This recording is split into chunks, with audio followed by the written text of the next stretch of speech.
Welcome to HB RV Lifestyle, the podcast, or better known, the Honey Badger Show. This is my first real episode for November 2023. Happy Veterans Day to all you that have served the military. Thank you for your service. Thank you to those that are currently serving. A lot to get to today. A lot to get to that has happened since my last episode in October. And I apologize about the sporadicness of the release of these episodes. And a lot of it has to do with my busyness.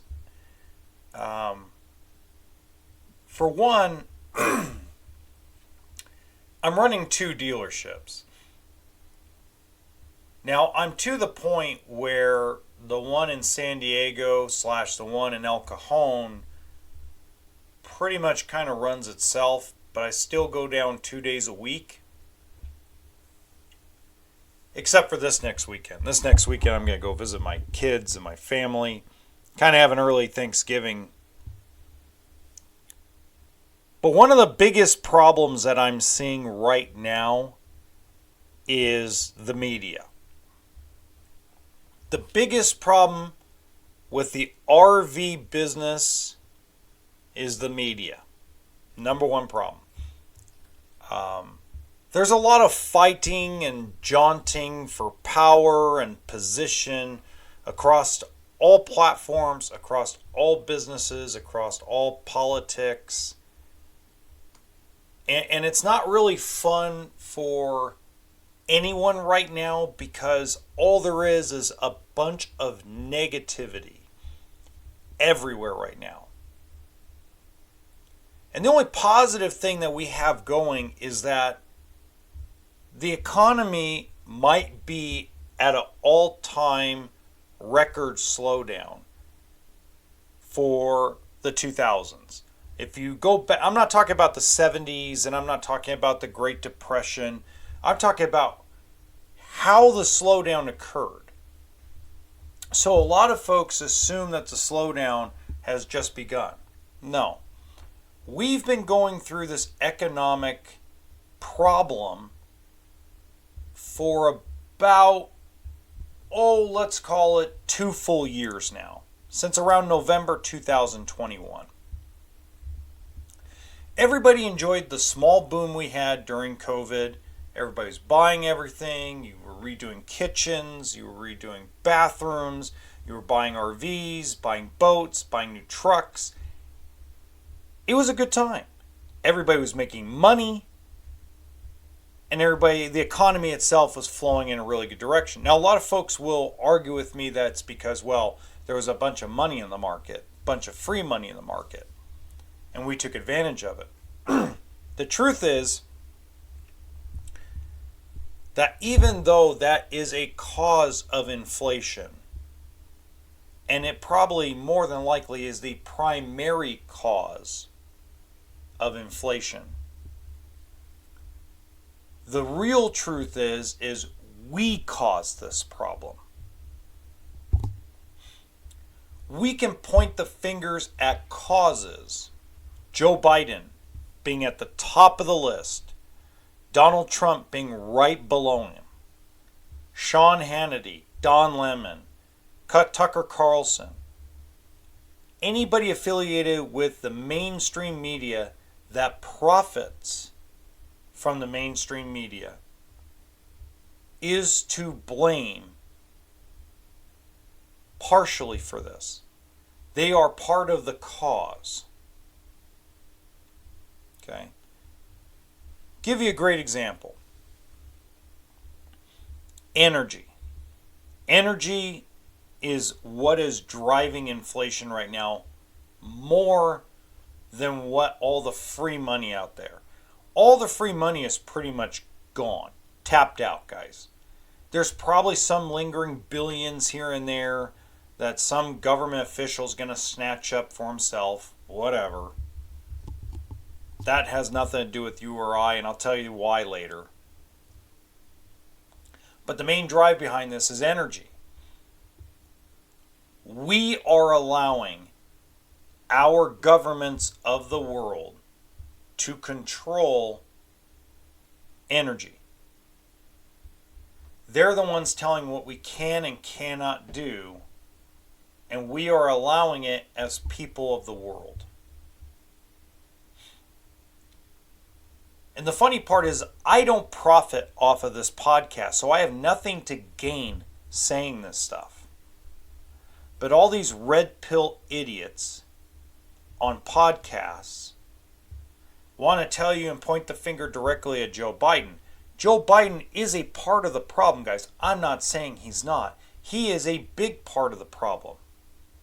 But the biggest problem, all we have to do is go look in the mirror.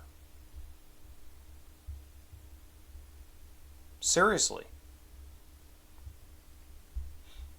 There are certain things in life that we should do. We should have a boat when we have the ability to. We should own a travel trailer or a toy hauler or a motorhome that is affordable within our means. Because between a boat and some sort of RV, whether it's a toy hauler or fifth wheel, etc., those are memory builders and stress relievers. That's what I usually call them. I set them in a category of not a need and not a luxury, but more of a want that increases your life's happiness. Now, it's not for everybody. For some folks, it's a trip to Hawaii. For some people, it's fixing an old car, maybe restoring an old car. Maybe it's shopping. Maybe you enjoy volunteer work.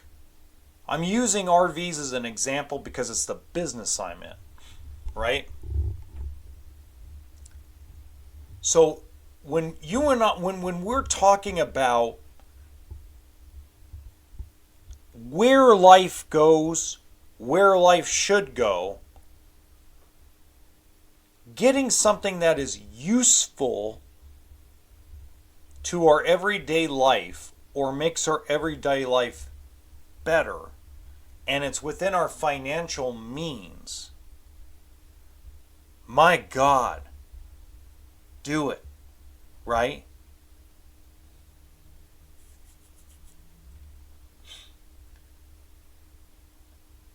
However, here's the however, guys. Things like purses, handbags, wallets, shoes, and I'm not just referring to women, guys. Gentlemen, I'm also talking about our shoes. I watched personally at the beginning of 2021 people walking in with rent money and buying $1,000 Air Jordans. We did this because of our drive for material things that we're going to use a handful of times, and then we're just going to dump it. It's going to sit in our closet. It's going to sit in a drawer. That's what drives prices up, is the demand for stuff that doesn't matter.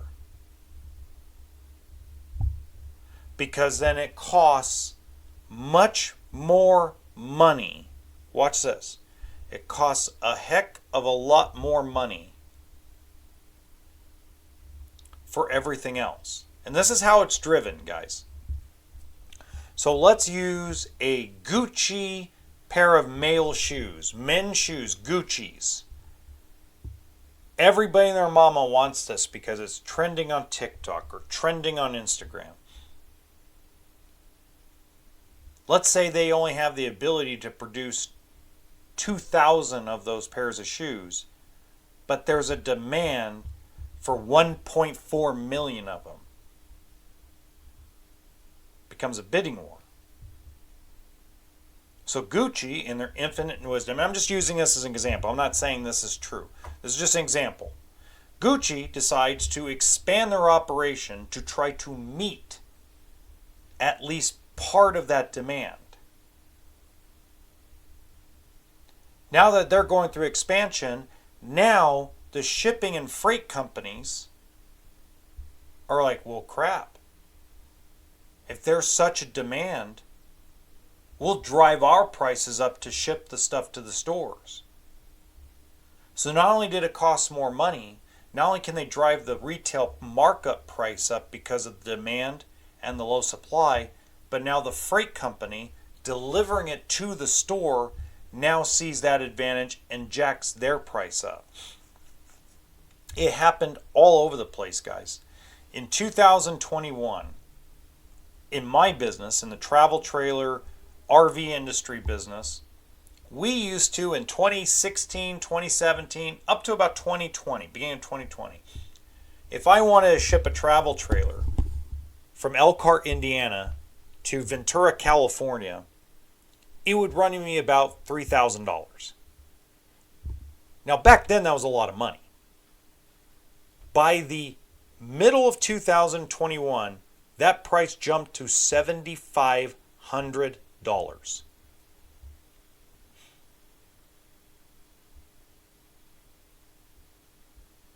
The price to ship a container of regular goods and services, because of the high demand, shipping companies, in their infinite wisdom, drove the prices so high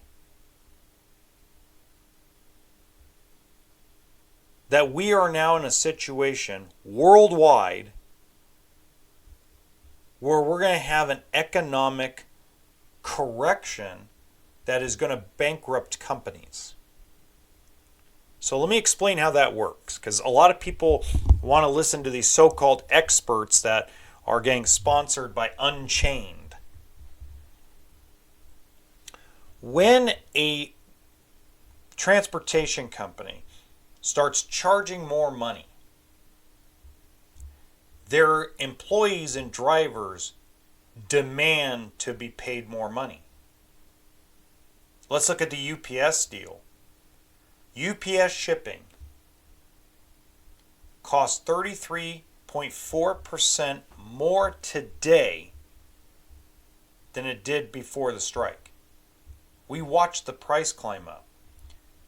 By the way, not only did the price go up, but now their supply of shipments has gone down by 24.7% since the strike.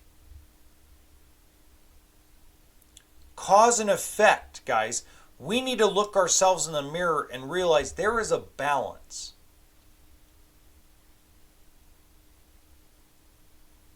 Probably the best example in the entire wide world of this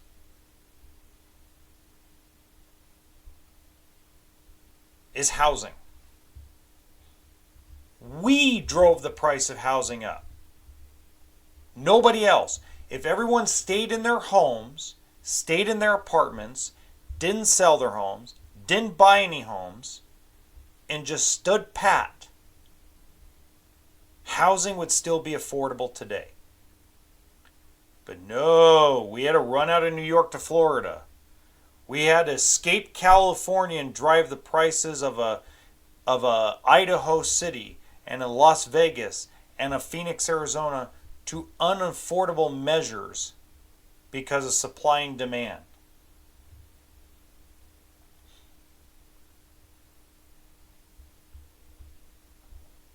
Now, in order for you to find affordable housing, you almost have to move to a town full of nobody that has no jobs. Places in Alaska, Oklahoma, outskirts of Oklahoma, outskirts of Montana. Places where you have to drive an hour and a half to find a decent job.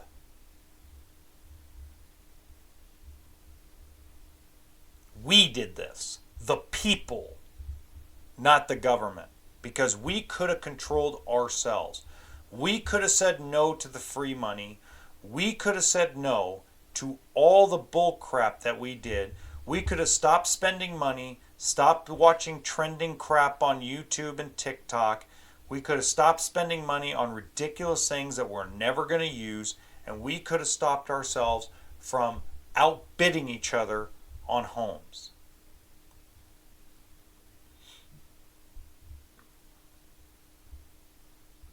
At some point, the rooster has to come home. At some point, we are going to have to pay the piper. And we have two choices. We can either pay the piper and just swallow our pride all through Christmas, all through the first quarter of next year, and don't spend any money.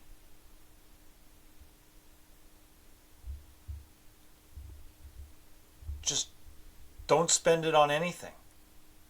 Basic food. Don't go buy cookies and Oreos and Chips Ahoy.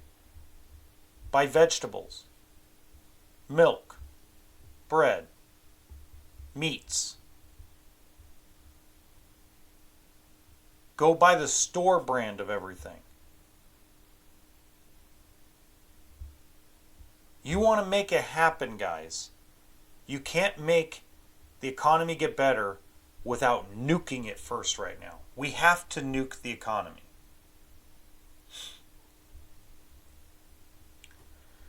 Jerome Powell has tried to nuke the economy by raising interest rates to stop us from spending money.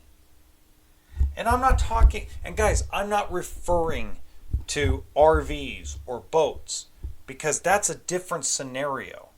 That economy already crashed. If you go buy a travel trailer or fifth wheel or motorhome right now, you're going to get a better deal on that or a boat now than you would have 2 years ago. It already crashed. Last year was a bloodbath beyond bloodbaths. It was horrible.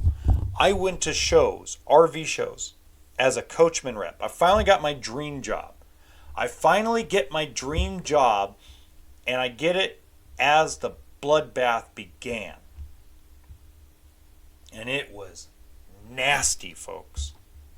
The RV crash last year in 2022 was so bad that probably we lost 18% of our dealer locations nationwide in the United States and probably 10 to 12% in Canada. That's humongous. That's the biggest numbers since the Great Recession in '08. So tell me something. Why can't we do that to houses? Why can't we do that to clothing, gasoline? Why are we going to go travel during the holidays when gas prices in California are north of $6 a gallon, when in Nevada where I live, they're north of $4.50 a gallon, and when the nationwide average is over $4.25 a gallon?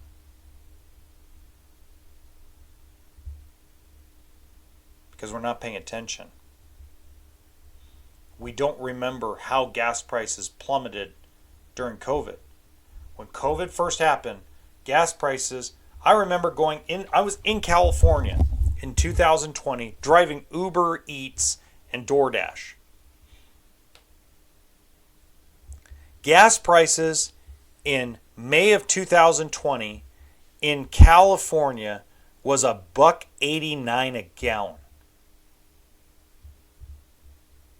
Before COVID, it was right around $3.25, $3.30 a gallon, and it plummeted almost in half because we stopped driving.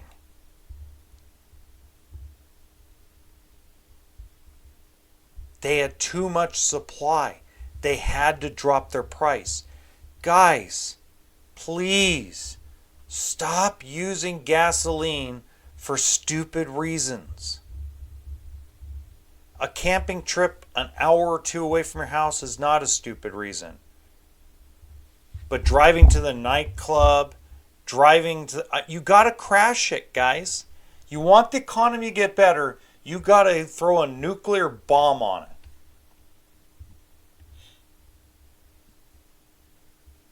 I will guarantee you that if you want the world to change tomorrow, everybody just stay home for the next 45 days. Don't go to work. Don't get in a car and drive. Start growing your own food in your backyard.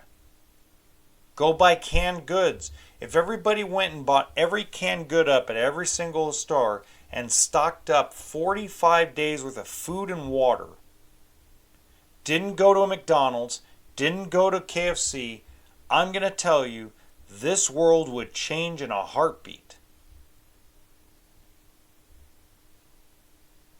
Because if there's no movement,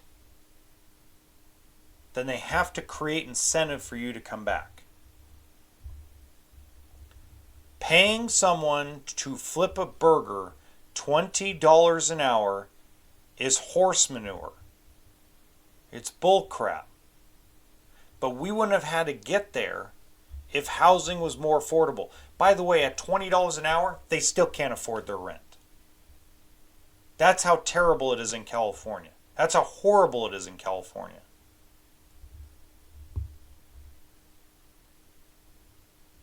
I mean, come on, man. Wake up, world. Wake up, slap yourself in the face, go to the mirror, turn off your cable television, stop listening to Hannity, stop listening to Linda freaking Ingram or whatever the hell her name is, Jesse Waters, Anderson Cooper, Pierce, whatever his bloody name is. Turn off Fallon. Turn them all off. Turn off every streamer. If you guys want the world to change, stop watching TV. Stop watching the streamers.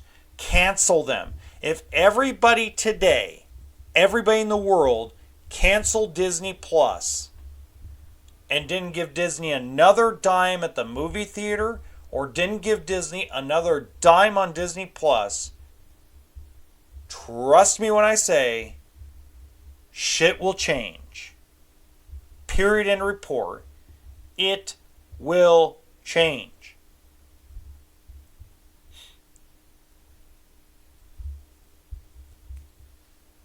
But when the whole world is still spending hundreds of millions of dollars a month on Disney vacations, Disney this, Disney that, Star Wars this, Star Wars that, Marvel this, they just think they can keep doing the same thing over and over again.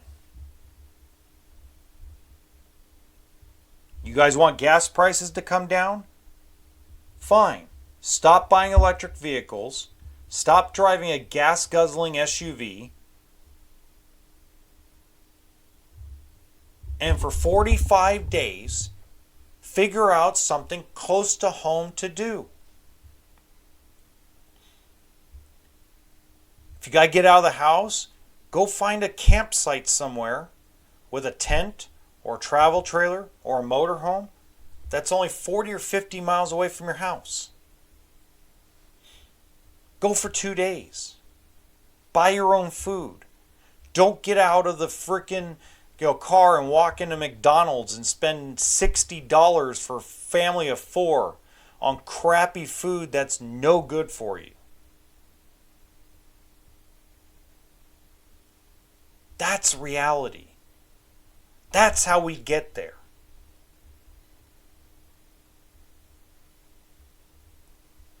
This is how you're going to change the world. You're going to change the world by stop participating in it.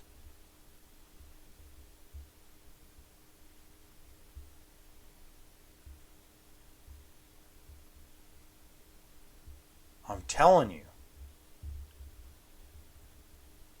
The more horse manure and baloney you listen to, the more it gets in your head, and they control you. They control you guys.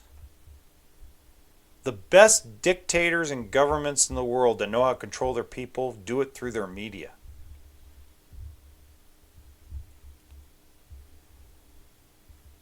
I wanted to do this episode on the 5th of November, but I didn't have a chance because one of my favorite movies about this subject is V for Vendetta.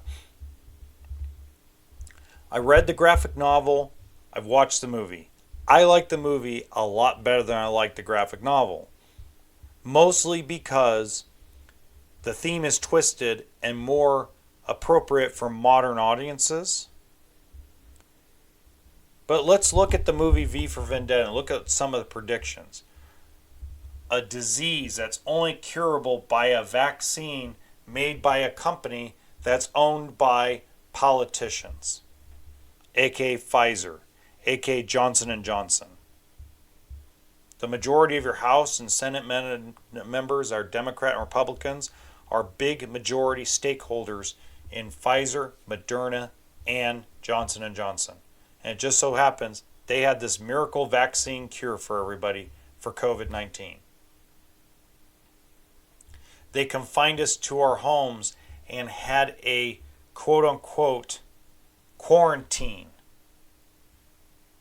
That's in V for Vendetta. So many close relations on why V for Vendetta was so close to what we went through during COVID. And my favorite line in that movie is when he's sitting there and he's having a little chat on the video, playing his little video while he's in the TV station. And he comes out and he says,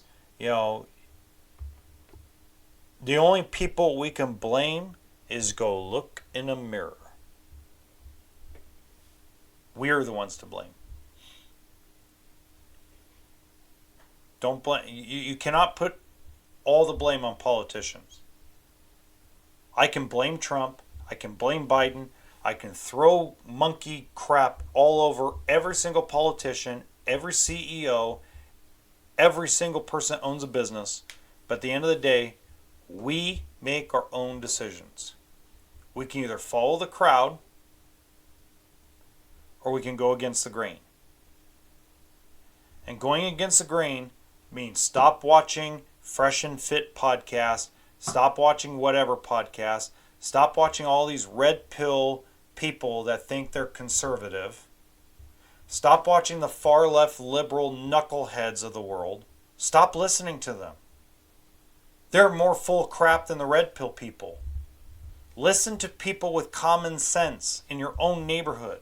Figure out what your local economy, how you could make it better. How can you make housing more affordable in your neighborhood? I know. Stop spending money on shoes, clothes. If you're going to buy clothes, go get them secondhand. If you're going to buy shoes, buy them secondhand or buy them from a clearance rack. Who cares if they're stylish? Let's get back to making style not a part of everyday life. Let's get back to what it was in the 90s and 80s. Like, you had yourself one good pair of shoes. I remember, guys, I was taught, have one really nice pair of shoes for Sunday church, and everything else you have is functional for work. That's it. You don't need a big fancy sports car to go to work. You don't need some freaking trophy in your driveway. And by the way, if your spouse, whether you're a man or a woman, if your spouse is demanding you spend more money on them, kick them to the curb and tell them go get a job.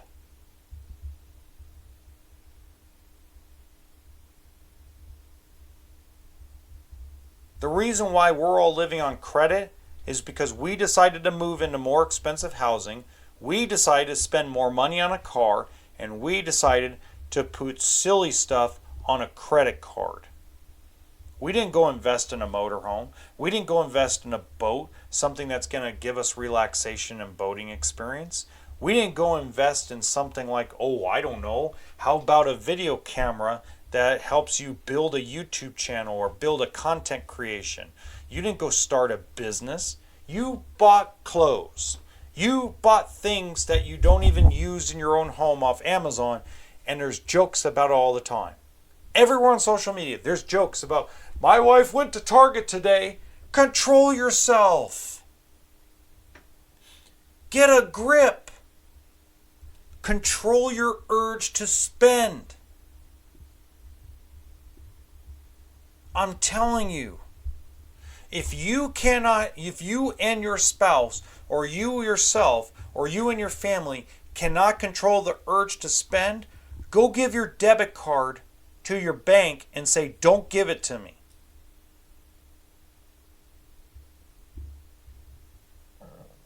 Or cash out your paycheck and go give your paycheck to somebody that won't spend the money till you get controlled and disciplined. That's how we're going to get through this. That's how we're going to change the world. That's how we're going to change the economy. We're going to stop spending money on $25 t-shirts and $200 pairs of shoes.